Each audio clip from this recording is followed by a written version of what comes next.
Добрый день всем, для кого тема ЕГЭ по обществознанию в этом году актуальна.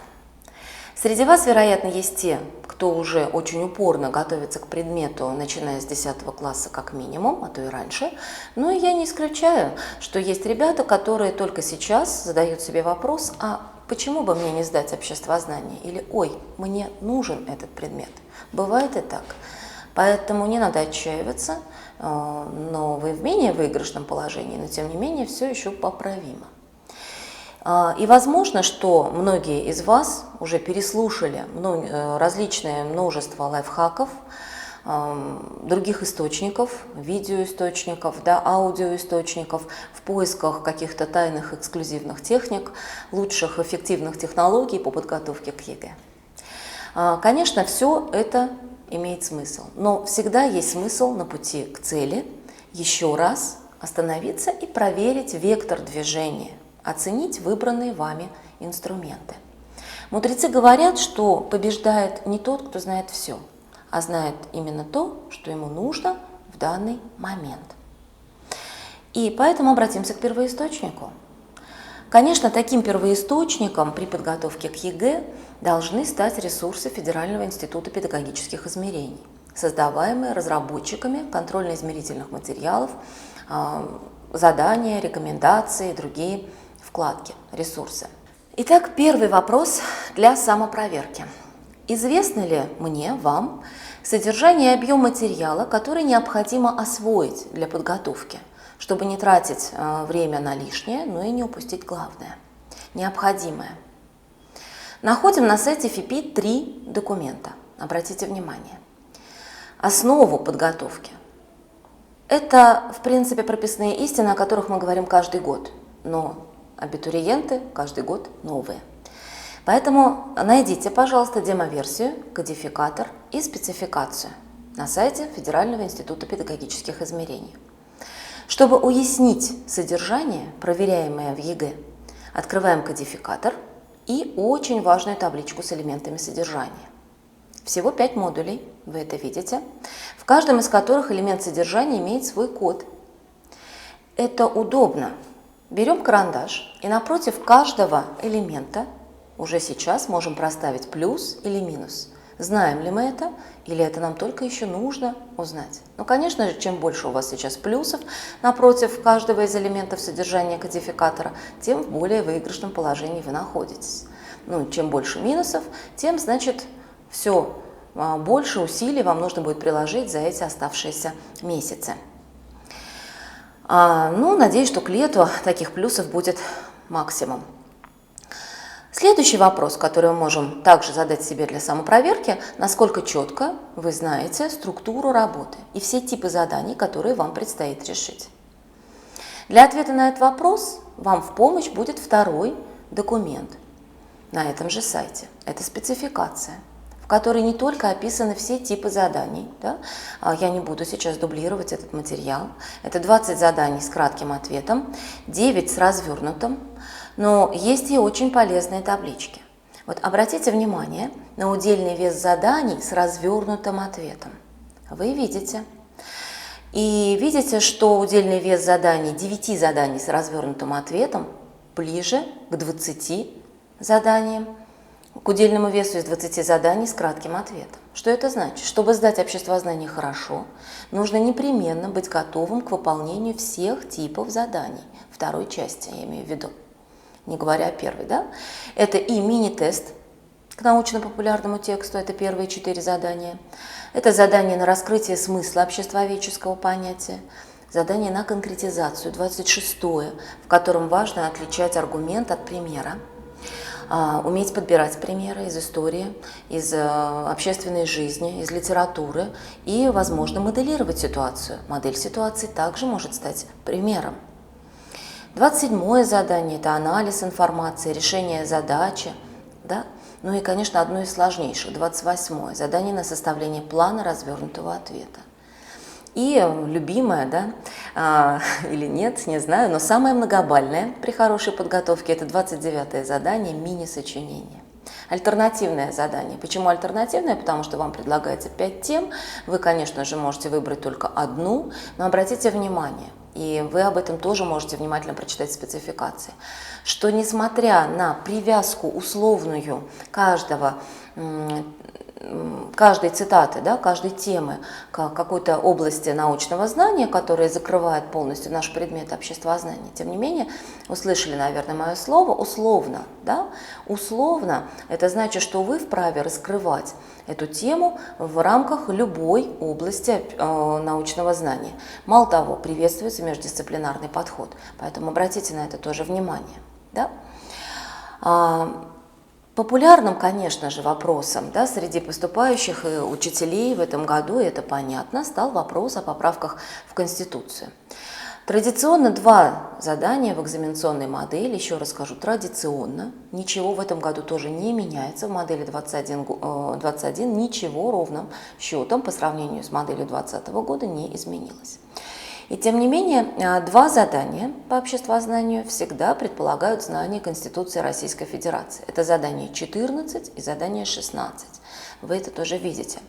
Ну почему? Потому что наш предмет направлен в первую очередь на успешную социализацию. Не на то же, чтобы сдать ЕГЭ, да, а на успешную социализацию. В том числе на правовую социализацию личности и гражданина. Поэтому ответ от разработчиков, да, на тот волнующий всех учителей и выпускников вопрос. В КИМ ЕГЭ нет заданий, проверяющих знания процедуры и порядка принятия поправок в Конституцию Российской Федерации. Но, обратите внимание, конечно, в содержании заданий учтены изменения в Конституции Российской Федерации, одобренные в ходе общероссийского голосования, которое состоялось 1 июля 2020 года.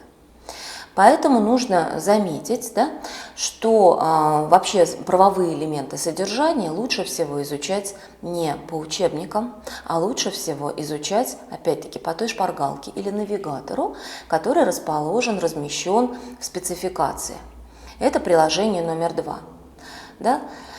То есть 5-й модуль в таблице кодификатора, все элементы содержания правовые, скажем так, да, вы обязательно сопоставляете, сравниваете с теми правовыми актами, на которые ссылается приложение номер 2 спецификации. Обратите внимание, ведь там непосредственно вас отсылают к правовым актам, конкретным главам и статьям, которые, в общем-то, необходимо, наверное, проштудировать. 3-й вопрос, который вы тоже можете себе задать, а кого точно нужно еще послушать, да? Несмотря на все прослушанное многообразие лайфхаков, тайных техник, да, и эксклюзивных технологий. Ну, конечно, это консультации разработчиков КИМ, а именно председателя предметной комиссии разработчиков КИМ ЕГЭ по обществознанию Татьяну Евгеньевну Лескову. И навигатор здесь перед вами. Вы видите ссылочки, да, на видеозаписи, ежегодные видеозаписи. Вы можете слушать и 20 и 21 этот год, да, на записи, размещенные на сайте Рособорнадзора, где есть подробные консультации и ответы на волнующие выпускников вопросы. Следующий вопрос. Исследуя ресурс ФИПИ, это методические рекомендации на сайте ФИПИ. Они есть, они достаточно подробные. Для кого они? Да? Часто выпускники считают, что они для учителя или для репетитора. Нет, они для выпускника. В первую очередь они для выпускника. И чтобы уяснить именно вот общие подходы к выполнению разных типов заданий, да, ну и избежать, конечно, каких-то, наверное, обидных ошибок. Что значит обидных ошибок? Ими мы обычно называем ошибки, связанные с потерей элементов ответа, когда мы должны четко проанализировать структуру ответа. Сколько элементов в вопросе, значит, столько же элементов должно быть в ответе. Почему? Потому что потеря одного элемента в ответе, к сожалению, приводит очень часто к обнулению практически баллов. Почему? Потому что критерии предполагают связанный системный ответ, где ответ на второй вопрос взаимосвязан с ответом на первый и так далее. Да? Поэтому потеря элементов содержания, элементов ответа недопустима. Так вот, чтобы избежать вот таких обидных ошибок, да, глупых ошибок, да, стоит, конечно, обратиться и к ресурсу методических рекомендаций, внимательно их прочитать, поскольку общие подходы к построению ответа там даны очень подробно. И еще такой вопрос, который часто задают ребята: а можно ли самостоятельно подготовиться к ЕГЭ по обществознанию? Под словом «самостоятельно» часто имеют в виду: а можно ли без репетитора? Вы знаете, думаю, можно. И общаясь с ребятами, уже нашими студентами, которые сдали обществознание, сдали успешно, поступив к нам, мы приходим к этому выводу, что да, можно. И в помощь вам будет навигатор самостоятельной подготовки, который также вы можете найти на сайте ФИПИ. И в нем вы найдете исчерпывающий перечень литературы, именно той литературы, которую стоит использовать при подготовке, а это очень важно в нашем предмете. Еще раз обращаю ваше внимание и на учебники из федерального перечня, да? Ну, а также советы по выполнению заданий также есть и в этом навигаторе. Помощником будет и известный вам, надеюсь, уже открытый банк заданий. Казалось бы, заданий там много, и, может быть, задания где-то кажутся и не очень сложными. Но, тем не менее, если вы сможете все эти задания до лета, ну, как мы говорим, прощелкать и решать уже практически без определенного труда, не заглядывая ни в какие книги, да, то это тоже очень хороший шанс, да, и можно говорить о том, что вы уже очень хорошо подготовлены. То есть это тоже даст возможность успешно и безошибочно, и главное быстро, без потерь времени, выполнять многие задания первой части.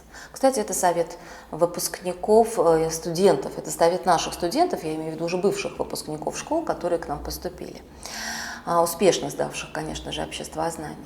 Ну и в помощь для самоподготовки будет ресурс «Моя школа в онлайн», мы его очень любим, ресурс, созданный в апреле 2020 года, да, Министерством просвещения Российской Федерации, и полезный, кстати, и сейчас даже очень. Почему? Потому что именно на этом ресурсе вы можете сравнить материал различных учебников, включенных в федеральный перечень, независимо от того, по какому учебнику занимаетесь вы. Да? Сравнение материала – это один из приемов его анализа и усвоения. Да?